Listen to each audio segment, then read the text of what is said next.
Welcome to Points in the Paint on Stadium. I'm Ben Wittenstein. I, of course, am Zach Batcherhouse, always in the house, representing EMU today. Shout out to the boys. Little Eastern Michigan representation. Just a little representation. My boy ain't play last night, Imani Bates, for the Cavs. He didn't play last night, but that's okay. It's all good. It's all good. That's true. If you know the show, you know Zach's Lakers and then Imani Bates. It's like a 1-2, 1A, 1B of what you're getting for talk from Zach in the show. But Zach, we got the season kicked off. Yes, it did. We're finally in the tip-off NBA week season. Is here. It has arrived. It's great. We've had a few days now of basketball, and it's a pleasure, right? Because that Wednesday night was just superb, full of games, and that just goes to show you that NBA is back. Yep. Because NBA Wednesday is going to be filled with tons and tons of games, at least 8 game plus. So it'd be let's great. just dive into what we great. saw. How many screens you have up last night? Last night, I think you do I a had quad box at action with the least windows? Had 4 games on, not at one time, but I had 4 games on at least in total. You have so, the screen, the laptop, little iPad phone action, phone. else. Oh There you go. God, what a life! What a life! All right, so we got reactions to tip off.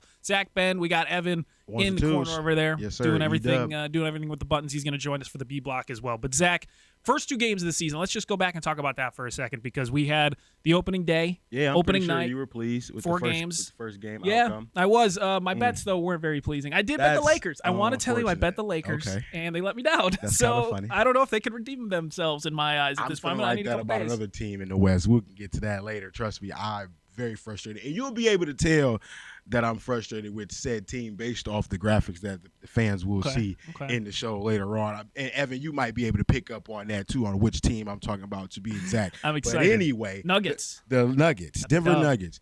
I'm proud of Nikola Jokic. You know I'm not the biggest fan of Nikola Jokic, but he went out there and said, we're not having no hangover, no championship hangover. It's true. Came out, 29 points, triple-dub, get the job done. Held Anthony Davis, putting him on the spot right here, right now. Left him scoreless in the second half. What is he 17 points doing? in the first half. You go scoreless in the second half. It was just a complete disaster, to say the least, when describing Anthony Davis' second half play. And Jokic took it to him. I mean, we could start with Jokic because, again, like you said, I'm proud of him. It's amazing to see the guy go overseas for the offseason, bet on horses, ride on horses, watching horses during practice when he comes back. And he just comes back and plays like Nikola Jokic, and the team plays really well. And the Lakers, man, Anthony Davis, 0 points. You got LeBron James telling teammates and D'Lo, like, hey, hit me in the elbow. I'm open. I can see the whole court if you hit me in the elbow. D'Lo doesn't even look for him in situations like that. You have LeBron telling Darvin Ham, hey, put me a point guard more. I can play point guard. I can play point guard with such and such on the court. Doesn't play him a point guard. So we're through 1 game in Los Angeles for the Lakers, and there's already issues. You've already brought out 2 coaching errors from Darvin Ham. Now, Darvin Ham, you from the Saginaw, Michigan, you know what I'm saying, Saginaw Pride, you from the hometown. However, sir, you got to get your act together with this rotation, whether it's, not playing LeBron enough, because there was a moment in that game, Ben. Yes, the Nuggets won by 10-plus points, sure. But there was a moment in that game where the Nuggets were only up like 6 points. Yeah. It was like 90-84 or something like that. Yeah. And Darvin Ham is literally, you got the momentum for the Lakers all in their hands, and he's taking LeBron James out of the game, man, ruining the whole momentum and the flow for the Lakers. And the Nuggets just pile on in that late second half and the late in that fourth quarter just to pull it away. And I get it's game 1, and you want, LeBron is an older man. You want to make sure he doesn't overplay his minutes, but it is game 1, and I would say it's kind of a statement game too, to say the least. They out here calling y'all, these Lakers daddy, so then they chanted at the end of the game. You know what I'm saying? You got Jamal Murray telling Coach Malone, "Look what you did." Yeah, it's a little ridiculous that they weren't able to come through for that game. I thought it was going to be a different Lakers team. I thought it was going to be a more focused, a defensive-oriented team. Some improvements on the roster. You had some new players. You had some improvement, but nothing. And the AD 0 points is concerning. In the second half, it's concerning. Yeah, that's a little rough. Especially for a guy that's day-to-day so much and is out so much. Literally, he's going by his nickname. Day-to-day Davis, 0-0. All right, let's talk some Warriors. Yeah, Golden State. What'd you think about that game? It's a little troublesome because I think even when Draymond gets back. Now, granted, they didn't have their defensive anchor in Draymond Green. That's fair. That's totally fair. But I think they are going to struggle to Golden State Warriors because Chris Paul and Steph, they're going to get their offense going, the flow and everything of that nature. But they're older in age, so who are they going to necessarily defend? You got to put both of them out there on the same time, at least to get the best offensive weapons and offensive opportunities that you can. So just looking to see how they're going to adjust with that after Draymond Green returns, and I think they need some front court depth. What you think? Yeah, I agree. And I think the thing watching the Warriors, who really, they made some changes, they drafted some players, Obviously got Chris Paul. But to me, you're not getting any younger with that Chris Paul addition. This is a team, as you mentioned, we're so used to them in the mid-2010s being able to just run teams out of a gym. They get down by 10, 15. They can come back with threes. I will not to cut you off, but granted, they had a 40-point third quarter. You know how they do in the third. They did have a 40-point third quarter, so I will give them that. But that fourth quarter, it just looked like they just ran out of gas. And Klay Thompson, like I said before the season started, I just think he may be a shell of himself because he's up there older in age and the Achilles injury. Yeah, we talk about in our notes overreactions ? Is Klay past the prime here? I ain't gonna just throw the W word out there and just be like, oh, Klay Thompson's washed. He's not washed. We'll bleep that. But I think he may have to get his rhythm going rather sooner than later in terms of shooting that ball and just because the defense I don't know if he's ever gonna be the same defensively Klay Thompson because of the Achilles and ACL injury. Yeah. So it's just an unfortunate situation. I don't know what they're going to do. But them other boys, them young boys, Moody, Kuminga, got to grow up like yesterday. They do. Yeah, they got to really start the grow-up process and hope that the older guys in the Warriors teach them a little bit. But on the other side, Phoenix, right? No Bradley Beal. They still go out there and get it done. Kevin Durant kind of struggled offensively. The bench kind of came through. It's impressive. This is something I saw on the internet. You may find this funny. You may not.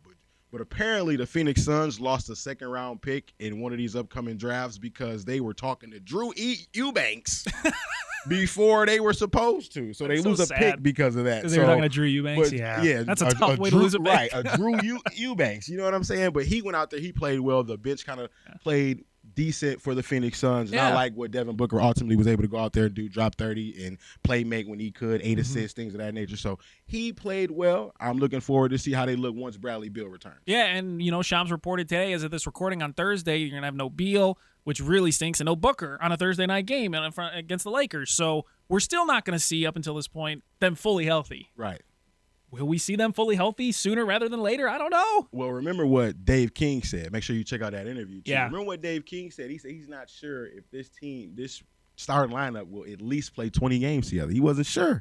So the jury's going to be still out. And Ayton kind of played like poo-poo over in Portland. But that's a different conversation. Yeah, we got to talk about that. So we wanted to circle back because if you watched the show a week or two ago when we previewed some of these teams, we talked about teams that we thought were about 1 year away or so from actually being competitors. Mm-hmm. And we'll start with Oklahoma City because that was one of the teams we wanted to circle back with. We think they're going to probably be primed to have a pretty good season this year. It's two people in the room that's feeling the OKC Thunder. Now, one of them for sure me. And I don't know if it's you or not, but I love them. Okay, so maybe we got we 3 for 3. Okay, but I love them. So we 3 for 3 in the room. That's cool. Yeah. No, Oklahoma City, they went out. They handled business, man. They definitely handled business. 30 points from SGA, 10 assists.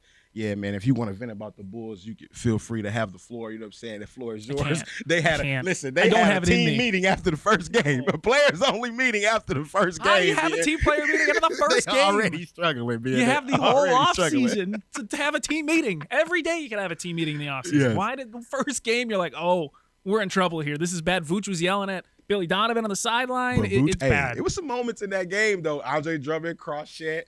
Shet had some welcome to the league moments, too. So Shet got crossed and got dunked on by Vucevic. He did. So I'm just throwing it out there. There were some bright spots in the game. Listen, my worry is that if Andre Drummond is your bright spot, you're in trouble. You're in trouble. You're in trouble as a team. I will say that. But I do want to say this, too. And we're talking overreactions, possibly. Right. SGA.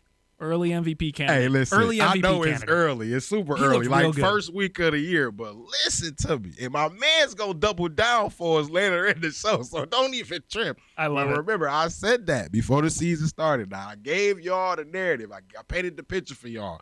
It's up to everyone else to follow suit on that SGA for MVP. You know what I'm saying? I'm just saying. We have one more game. We wanted to look at the Magic. They look good. They look deep. They destroyed the Rockets. They did. They played a lot of people off the bench. It's kind of funny. Good. I had some friends in the group chat saying they were unsure about the parlay that included the Orlando Magic winning. I said, just wait. Don't worry. Just wait. Parlay definitely hit. And then we had another parlay we're going to get into. That one didn't hit. Talk about Timberwolves. Only talk about the ones that win. That's fine. Yeah, exactly. But the Magic look good. Banchero's going to be fun. I mean, they just have a team of young guys. That's a lot of, and you know who's back? Jonathan Isaac. Yes. He's back. Had about 11, 10 points off the bench for them. Cole Anthony, he starts.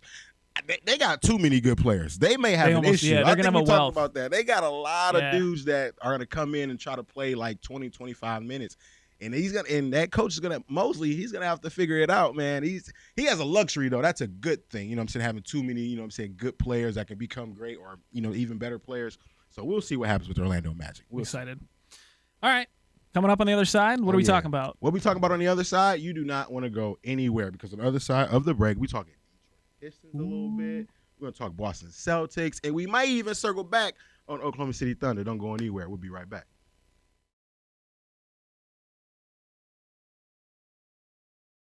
Points in the Paint podcast. Welcome back. And Ben, we're still talking NBA tip-off as it continues throughout this week. Fun week. First thing first, sir, what are you excited for this week in the NBA? You just let the people know what's going on. I'm excited for a lot of things. We have a lot going on, and we also, before I get in mind, we want to hear from you. We want to hear from the people. You tell the people. You can submit videos now to us. We can play your videos on the show. We'll agree with you, disagree with you. We can start arguments, whatever it is. Just go to the link at the bottom of the screen, submit a video. It could be a selfie video. A friend could take a video. Who we're going to say, for this week, who you think is an overlooked player. Someone who you've been liking. Not getting enough love, right? Yeah, who's not getting enough love? Who do you like? Who's someone that people don't talk about a lot? Not getting enough love. Keegan Murray is someone we've been talking about. Could be a coach. I heard an interesting soundbite on Keegan Murray from Mike Brown. He said, listen, if someone's going underneath you and you don't shoot the ball, I'm taking you out the game. So listen, if you think it's Keegan Murray, just let us know. Submit a video. We'll put you on the show and we'll argue with you. It'll be a fun time. We'll put it on social, whatever it is. So do that. Go to the link. That'll be the first week's assignment for everybody. But what are you looking for in the first week of these games, Ben? So we're all going to go through this. I'm going to look at the Celtics. Okay. Look at the Celtics, and I hate to say it. That was one of your teams. It was, but they impressed me. As much as I hate the Celtics, I think they're really good. And they had me sweating. I'm not gonna hold you. Did they? I had Celtics money line. They had me sweating bullets. Bro. Listen, I'm looking at my phone, and the Knicks was up like 6 with like 3 minutes left, and I was really getting upset. I was getting bad. That's awesome. My hands was really getting sweaty, but KP. You know what I'm saying? I know you were big on Kristaps Porzingis. He came through with the 30 points on opening night for them against the Knicks, one of his former teams. You know what I'm saying? And not to mention Jason Tatum go out there. Exactly. Tatum looked good. Drew Holiday played good defense. He's going to be such a good addition to that team, man. Both offensively, just running the offense, and defensively, he's such a big defender for that team. No, facts. I mean, it's hard to see a weakness. It really is. It's hard to see a weakness for the Celtics. He did a decent job on Brunson, but I also felt like they gave away too many threes. So, Coach Joe Mazzulla, you might have to tighten up on defense. I think the Knicks had like 18 threes, so they still could almost won that game. It was tight to the end. It was. And the thing is, coming out of that, I know Porzingis had 30. Can he be consistent? You know, it's a revenge game for him, first game of the season. That's true. I want to see if he can. He doesn't need to score 30 a night, but can he be good every single game, have that consistency for the Celtics, and not get hurt, obviously. I think that's the biggest thing for Kristaps, for KP, is to not get hurt. So as long as he can stay healthy, they got a bright future out in Boston. All right, you're going to Detroit? Yeah, we're gonna keep it in the East. Going to Detroit, yeah? Yeah, man. I got some question marks. Detroit. I got some question marks. I'm not sure if this rotation that Monty Williams threw out here the first game I don't know if it's gonna work. Listen, they almost won. They did. Cade Cunningham last shot to make it to, you know what I'm saying, for them to win. They didn't come through. However, why is Killian Hayes playing so many minutes, I don't understand it. I thought we were out on him, Detroit. Like, according to Detroit fans, when I check the Pistons Twitter, they do not rock with Killian Hayes. It's been too long. This is like a make-or-break year for him. He go out there, go 0 for 6 from three-point line. He had defensive moments. You know, I think he did a decent job on Tyler Hero overall, because Tyler Hero, he really struggled from the offensive end. But, man, Monty Williams, please, sir. You got to get that team in order through these first 10 games, because you don't want to start 2-8, 3-7, and be playing, catch up with the rest of the East, especially if you're going to be a team that's going to be ascending in a positive direction for years to come, like we talked about. Right, and we said it. I think the Pistons are on the up and up, and I think they have the talent around them, especially with Cade. They're one of my league pass teams. I think they're going to be fun, and they showed it in Game 1 against the Heat. They brought it down to the wire against a good Miami Heat team, and they were almost 10-point underdogs. The market hates them. They thought they weren't going to be close, and they got that game close on the road. So I think this is a Piston team that's going to have a lot of fight in them. Hopefully Cade stays healthy. And as long as that happens, they have talent, and they have talent to go out and beat off some teams that may be underdogs for. It'll be fun. This other team, I might be out on them already, and it's just the first week. It's the first week already of the NBA being, and I might be already out on them. Couple games. Minnesota Timberwolves. Oh, you're done. Chris Finch you're as out head coach. You're out on the bird coach. Man, listen, his seat might have to get warm. it might have to warm up a little bit because there's no way. First and foremost, they lost to the Toronto Raptors. They did. A team that is not really. Don't nobody know who the coach for the Raptors. Can you say his name? I bet you can't say his name. It's a guy from Europe, right? Exactly, with a foreign accent. I don't want to mess it up. Exactly. You can't even say his name. You might botch it, and that just goes to show you Chris Finch out here wilding, bro. You got 2 syllables in your whole name, Chris Finch. Get it together, bro. We know how to say your name. That means your name gonna be in the media. You're gonna have a lot of attention on you, sir. You got one of the best players in the NBA, Anthony Edwards. Yeah. You got the greatest shooting big man, according to him, Karl-Anthony Towns on your team, and a defensive anchor, quote unquote, Rudy Gobert. And they just cannot get the job done. You know they ain't beat the Raptors in Toronto since like 2004. That's almost 20 years, man. Listen, any team that has Rudy Gobert, I'm sorry. I'm just sorry. I'm sorry. You're not going to be winning anything big. You're just not. You might be good for a couple games in the regular season. Come playoff time, come big game situations, you're going to get nada. You're going to get nada out of Rudy Gobert. I would have wrote on the bulletin board, on the whiteboard, whatever, in the locker room. The Minnesota Timberwolves have not won in Toronto in the 6 since 2004. So since like KG won MVP for the Timberwolves, the last time they won in Toronto. That is ridiculous. Then you got Karl-Anthony Towns, greatest shooter, quote unquote, big man, 2 for 10 from 3-point line. Thank you, Evan. He 2 for 10 out there shooting bricks, chucking bricks. Listen, Anthony Edwards can't do it by himself. He can't. He really can't. He needs more help. And the fact that they're kind of running it back with the same 2 guys who have major issues, Karl-Anthony Towns and Rudy Gobert. They're tall, and you kind of squint, and you can see why people may like them. But when you get close and personal, and you see them play every night, you're not going to get it done. You're not going to get it done. You're not. There's too many threes, man. The Kara's stop shooting threes, bro. 2 for 10? 2 for 10? That's 7 feet? Disgusting. Stop trying to shoot threes, man. You're so many, feet. Right? Like, that volume of threes is ridiculous. Rudy Gobert is going to start shooting threes because he made Anthony Edwards said he's going to walk off the court, too. He said that in the summertime, so he better be careful. As he should. Now, we got to turn it over to E-Dub. Yeah, we do. Main man, Evan, because Evan's got a team. He really liked it through these first few games of the week. So, and may I recommend taking the headset off so you can hear yourself. It's a lot easier. I mean, I definitely want to talk about the Oklahoma City Thunder. I mean, they put a whooping on my Chicago Bulls yesterday. Also, so 20-point whooping. Are they legit? They looked really good. You got SGA. Okay. I think he might be, in the MVP conversation. You got Jalen Williams going out there. You got a lot of young talent on that team. Are they going to be, they definitely should be a top 8, but where could they be in the West this year? See Evan trying to get him out there. OKC guy, So big test coming up against the Nuggets on Sunday. They'll kind of gauge where they're at. So, what do you guys think? Ooh, I love. I mean, we both, I think, are pretty high on OKC. They were the podcast team 2 years ago, I think, and they played 4 years really straight, if you ask me. Yeah, we kind of had the Grizzlies in there a little bit, but I'm glad now that Evan's on the team. He's in on the OKC Thunder, and he loves the Thunder as well. But I mean, they just have a lot of fun, young guys. As long as Chet can kind of work himself in, not get crossed over every single game by Andre Drummond or dunked on. Yeah, that was fun.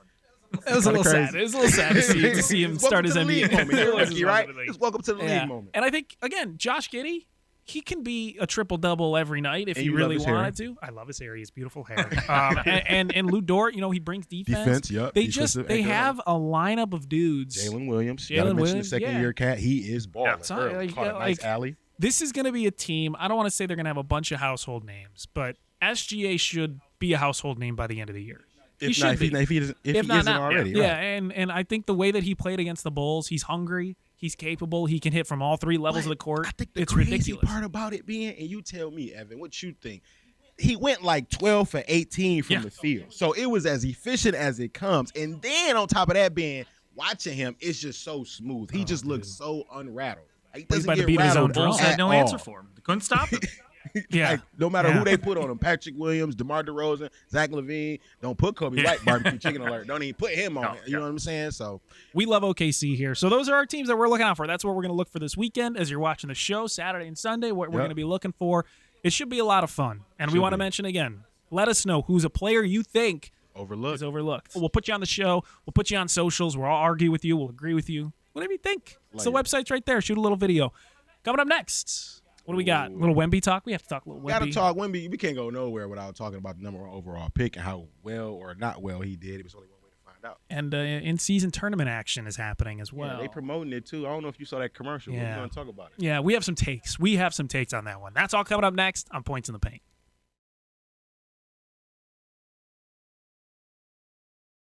Welcome back to Points in the Paint. We're closing out the show here. Zach, Ben, and Evan with you talking NBA basketball. We're excited. It's opening week of the NBA, so we're just been watching NBA nonstop as the week has gone on. And, of course, it wouldn't be the NBA without us talking about Victor Wembanyama. Oh, yeah, Wemby. Had his debut. He did have his debut 7'4". against the Dallas Mavericks. And I watched majority of that game. Yeah. And, I was trying to pinpoint all the games that were happening at the same time. And for that game in particular being – early on, I will say, before the foul trouble, now granted, Wemby got to work on staying out of foul trouble. Does.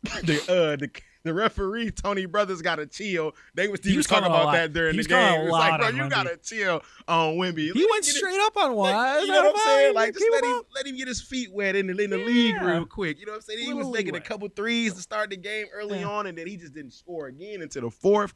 But that fourth quarter from Wemby was electrifying. That little small little stint that we got from him, 9 points in the fourth quarter, 15 hitting threes. For the game, hitting the three. I think he had 3 threes. Like, if this dude improves. Listen, remember, we talked about it, Rookie of the Year. We said it in preseason. Like, imagine a 25-year-old Victor Wembanyama.